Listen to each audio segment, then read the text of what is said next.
A4 page रखें। इसमें जो जो पॉइंट मैं हाईलाइट करके आपको हर एक वीडियो में दिखाता हूँ वो सब आप देखिए और उनको पेन डाउन करिए। लेकिन जो लोग कैपेबल हैं, जो लोग बुक को मार्केट से परचेज कर सकते हैं बड़ी आसानी से, अब वो क्यों परचेज नहीं कर रहे हैं मुझे नहीं पता।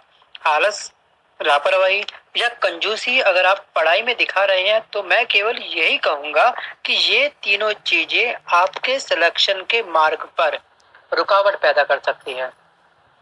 Think about it. मेरी बातों पर विचार जरूर करिएगा। तो दोस्तों, आज के इस वीडियो में हम बात करेंगे भारत का संविधान भाग 1 और बुक के बारे में जो हम डिस्कस कर रहे हैं वो बुक का नाम है लुसेंट सामान्य ज्ञान। इसमें हम लोग क्या क्या कवर करेंगे टॉपिक आज हम करेंगे संविधान का संक्षिप्त इतिहास क्या था, संविधान बनाने की आवश्यकता क्यों पड़ी, संविधान सभा, उसकी उद्देशिका एवं प्रस्तावना के बारे में, विदेशी स्रोत क्या क्या थे, कहाँ कहाँ से हमने कौन कौन सी बातों को विदेशों से कॉपी करा है और भारतीय संविधान की अनुसूचियां क्या कहती हैं, और देशीय रियासतों का भारत में विलय किस प्रकार से हुआ, कौन सी रियासतें एग्री नहीं थी विलय करने के लिए, संघ और उसका राज्य क्षेत्र क्या है और राज्यों का पुनर्गठन किस प्रकार से हुआ। तो हम ये सभी टॉपिक आज डिस्कस करेंगे। तो चलिए शुरू करते हैं। देखिए, 1757 ईस्वी की प्लासी की लड़ाई और 1764 ईस्वी के बक्सर के युद्ध को अंग्रेजों द्वारा जीत लिए जाने के बाद में क्या हुआ, बंगाल पर ब्रिटिश ईस्ट इंडिया कंपनी ने शासन कर उस पर अपना शिकंजा कसा। तो दो वॉर इम्पोर्टेंट है जिसके द्वारा हमारा भारतीय संविधान का इतिहास कहीं ना कहीं कनेक्टेड है। पहला क्या है, प्लासी की लड़ाई, सेकंड है आपका बक्सर का युद्ध।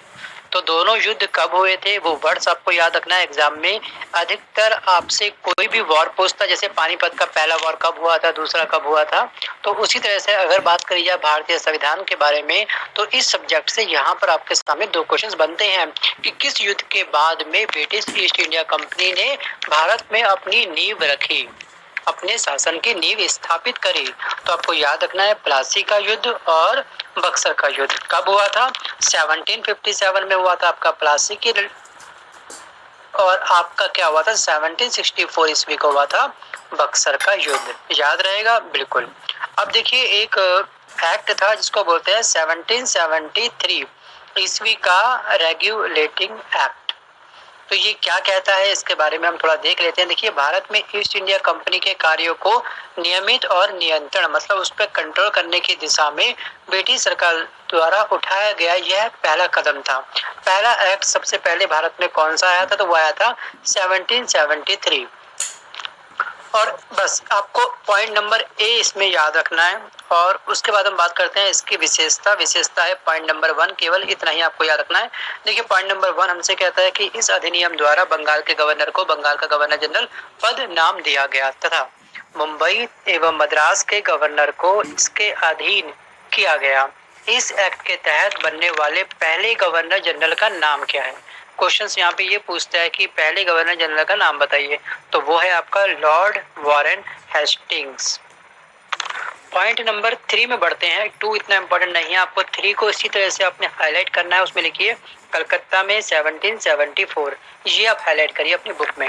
तो इस अधिनियम के अंतर्गत क्या हुआ था, कलकत्ता में इस वर्ष में एक उच्चतम न्यायालय की स्थापना की गई थी जिसमें मुख्य न्यायाधीश और 3 अन्य न्यायाधीश और 3 अन्य न्यायाधीश थे।